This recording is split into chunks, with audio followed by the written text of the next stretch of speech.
प्रिय दर्शकों और श्रोताओं, जय सिया राम, जय श्री कृष्णा। जी हाँ, आज आप पुरुषोत्तम मास महात्म्य कथा अधिक मास की महात्म्य कथा का 8वां अध्याय श्रवण करें। जी हाँ, सुत जी महाराज कहने लगे कि हे तपोधनो, भगवान विष्णु और श्री कृष्ण के वचन सुनकर नारद जी अत्यंत प्रसन्न हुए, परंतु फिर भी प्रश्न करने लगे। नारद जी कहने लगे कि हे प्रभु, लक्ष्मीपति जब वैकुंठ को चले गए फिर क्या हुआ? वह सब कृपा करके मुझसे कहिए। हरि का वृत्तांत सबके लिए हितकारक है। ऐसे प्रसन्न से प्रसन्न होकर श्री नारायण जगत को आनंद देने वाले वचन बोले। श्री नारायण कहने लगे कि हे नारद, जब लक्ष्मीपति वैकुंठ चले गए तो अधिक मास को अपने धाम में अपने पास बुलाया। वहां वैकुंठ में बसकर अधिक मास अत्यंत आनंद करने लगा और भगवान के साथ क्रीड़ा करने लगा। श्री कृष्ण ने मन से प्रसन्न होकर मल मास को 12 मासों में श्रेष्ठ कर दिया और सबका प्रिय बना दिया। इस प्रकार भक्त वत्सल भगवान युधिष्ठिर और द्रौपदी को कृपा से देखते हुए अर्जुन से बोले कि हे राज सिंह, दुख में डूबे होने के कारण तुमने तपोवन में आए पुरुषोत्तम का आदर नहीं किया और वृंदावन चंद्र का प्रिय मास आपके वन में रहने से अनजाने से चला गया। भय से दुखित मन वाले भीष्म द्रोण भी नहीं जान पाए और भय के द्वेष से तुमने नहीं जाना। वेद व्यास जी से प्राप्त विद्या आराधना में लगे रहे। भयंकर युद्धशाली अर्जुन इंद्रप्रस्थ गए और उसके दुख से दुखित आप लोगों ने नहीं जाना। अतः अब क्या करना चाहिए? मनुष्य को प्रारब्ध भोग अवश्य भोगना पड़ता है। मनुष्य प्रारंभ से ही सुख दुख भय आनंद को प्राप्त होता है। अतः सदा भाग्य पर भरोसा रखो। हे महाराज, अब आपके दुख का दूसरा कारण कहता हूँ। इतिहास पूर्वक इस कथा को अच्छी तरह श्रवण करो। भगवान श्री कृष्ण कहने लगे कि यह द्रौपदी पूर्व जन्म में महाभाग्यशाली ब्राह्मण की पुत्री थी।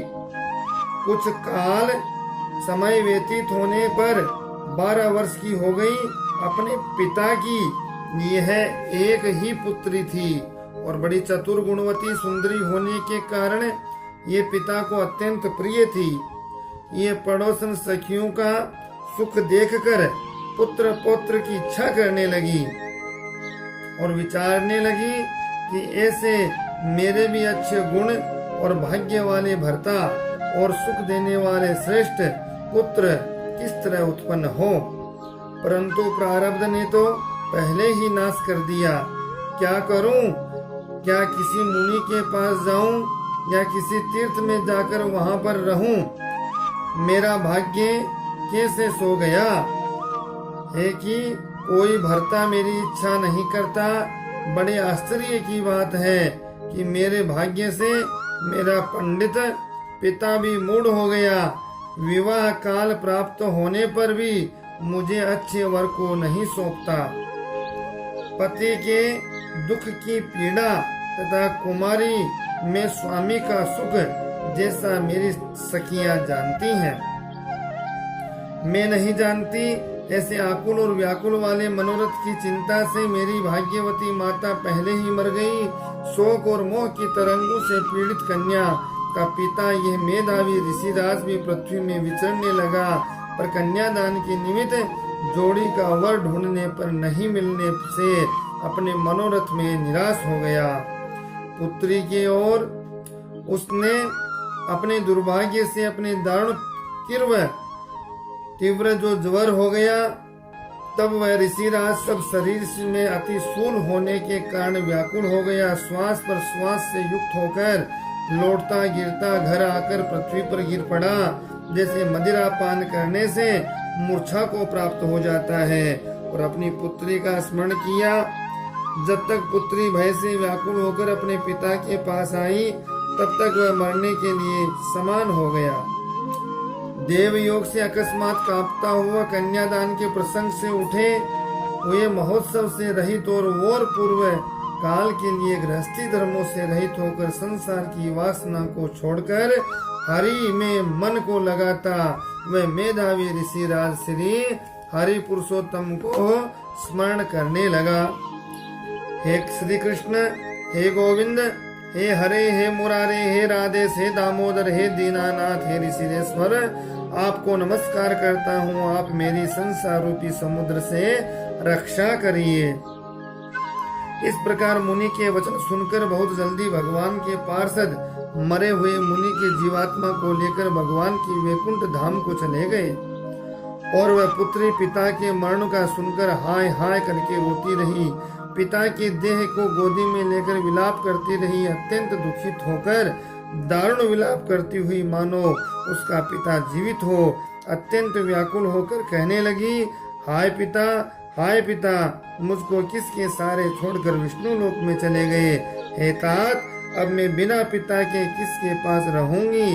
न मेरे भाई है, न कोई कुटुंबी, न मेरे कोई तपस्विनी माता भी नहीं जो मेरे भोजन और वस्त्रों की चिंता करती। अब इस दशा में मैं भी मर जाऊंगी। जीने से अब क्या काम है।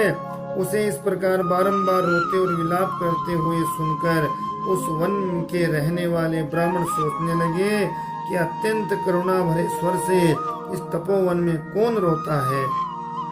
ये तपस्वी मेधावी ऋषि का पुत्री का रोना निश्चय करके वहां पहुंचे और वहां पुत्री की गोद में मरे हुए मुनि को देखकर वन में रहने वाले मुनि ऋषि भी रोने लगे और पुत्री की गोद से मेधावी ऋषि की लाश को लेकर शमशान घाट में ले जाकर अंत्येष्टि विधि से चारों तरफ काष्ठ लगाकर जला दिया और कन्या को समझाकर सब अपने अपने घरों को चले गए। और कन्या ने धैर्य धारण करके यथाशक्ति खर्च करके अपने पिता की ऊर्ध्वदेह क्रिया की। इस प्रकार से यह 8वें अध्याय की जो अधिक मास के महात्म्य की कथा यहाँ पर विश्राम लेती है। आप अगले वीडियो में 9वें अध्याय की कथा श्रवण करेंगे। इसी प्रकार से आप वीडियो चैनल को देखें, सुने, श्रवण करें, लाइक शेयर सब्सक्राइब करें, बेल आइकन को जरूर प्रेस करें जिससे सबसे पहले आप तक नोटिफिकेशन आ जाए और अपना स्नेह प्रेम इसी प्रकार देते रहे। जय सिया राम, जय श्री कृष्ण।